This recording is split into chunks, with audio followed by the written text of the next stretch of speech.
Qanaqangi alg'ov-dalg'ov zamonlarga qolib ketdik. Xotin erini pichoqlab o'ldiribdi.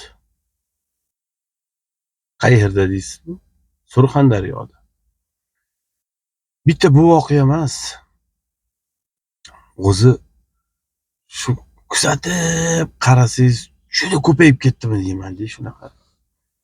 Eri bilan ajrashgan yoki Turkiyaga ketgan yoki kimlar bilandir yurib ketgan.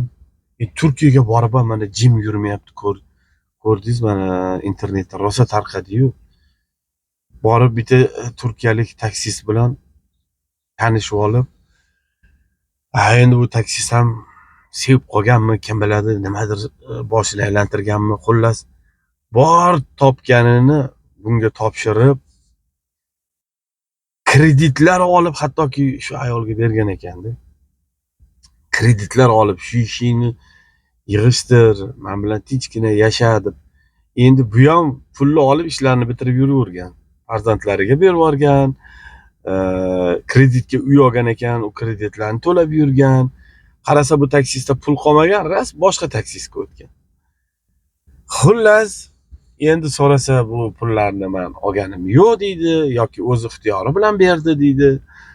Bu pullarimni qaytarib bersin, men u bilan bir umr baxtli yashamoqchi edim, menga xiyonat qildi deydi. Xullas, mana shunaqangi gaplar. Yo'q, o'zi odamlarga nima bo'lyapti? Nima? Hech kim yo tinch yashagisi kelmayaptimi? Men endi ana Surxondaryoda erini o'ldirgan ayolni qarang. Ataylab erimni o'ldiraman deb pichoq olib borib, seni o'ldirsamgina xotirjam yashayman deb turib o'ldirgan. Shuni qarang. Jinni bo'lganmi? Tomi ketganmi? Yoki ichiga bir shayton kirib olganmi? Astag'firulloh, astag'firulloh. Ayol kishini maqsadi shu erini rozi qilib jannatga kirish emasmi? Shu o'rinda bir gap esimga tushib ketadi-da. Qadimda shunaqa bir ayol bo'lgan ekanki, uyiga begona eshikni taqillatib kelsa ochmas ekan. Ichkaridan turib gapirar ekan. Gapirganda ham xuddi meni eshitgan odam bir qari kampir deb o'ylasin deb og'ziga tosh yuvib, toshlarni savolar ekanda. Tosh solgandan keyin bilasiz. deb gapiradi odam. O'sha shunaqa deb o'ylasin deb shunaqa qilib gapirar ekan, mana og'ziga tosh solib. Uyda yo'qlar, yo bo'lmasam eshikni ochmayman der ekan. Nimaga tosh solasiz desa, men keyin tosh solmasam ovozimni jozibasini eshitib bir yomon fikr uyg'onmasin o'sha erkakda deb shunaqa qilardim erimga shu vafodor bo'lish uchun. Mana qarang. Begona odam kelsa, eshikni ochmasa, nimaga ochmaysiz desa, men erimdan ruxsat so'rashim kerak, bo'lmasa ochmayman derkan. Qadimda shunaqa bir rivoyat. Endi hozir shunaqa gaplarni eshitib hayron qolasiz-da. Qani bir sadoqat emas, bir vafodor emas, faqat shu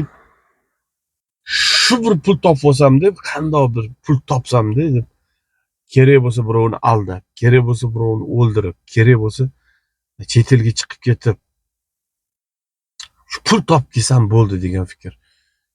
Odamlar nima kerak? Bitta odam uchun bir kunda bitta non, bir kosa ovqat, bir piyola suv. Boring endi shuni hammasini to'yib yeng. Mayli bitta non emas, ikkita non, bir kosa ovqat emas, ikkita kosa ovqat yeng. Suvni ham to'yganingiz iching.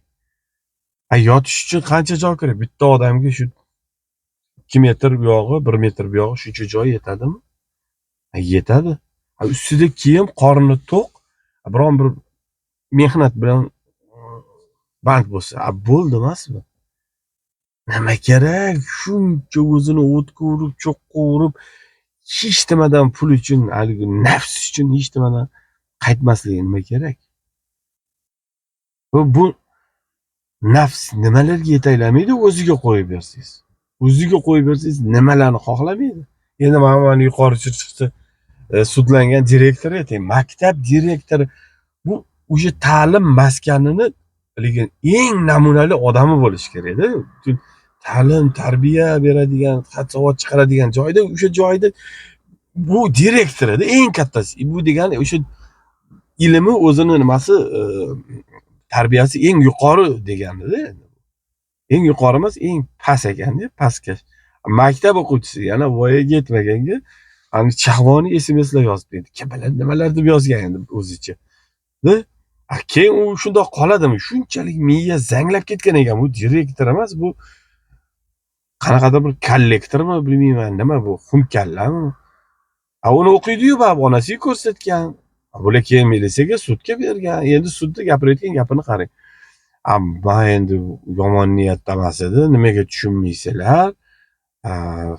Maktabda faqat ta'lim tarbiya berish kerakmi? Menimcha shu jinsiy tarbiyani ham berish kerak bularga. Shu menga o'xshagan, men bermasam kim beradi? Menga bir yengillik beringlar deb suddan yengillik so'rabdi. Sud ham mana senga deb turib 15 sutkami qancha berdi? 15 sutka emas, unga kamida 1 yil, 2 yil berish kerak edi. O'shanda sal miyasi joyiga kelardi. O'zi umuman olganda nafsga erkinlik berib bo'ladimi? Nafsga erkinlik bersangiz nimalar qilmaydi, nimani xohlamaydi inson? Asal har tomonlama odam o'zini jilovlab yurishga majbur. Chunki insonmiz-ku, ong bor-ku. To'g'rimi? Mana shu savolga hech javob topolmayapman-da. Nima deb o'ylaysiz? Nima uchun odamlar o'sha hamma emas, o'sha nafsiga erkinlik berayotganlar nima uchun shu ishni qilishyapti? Nima sabab?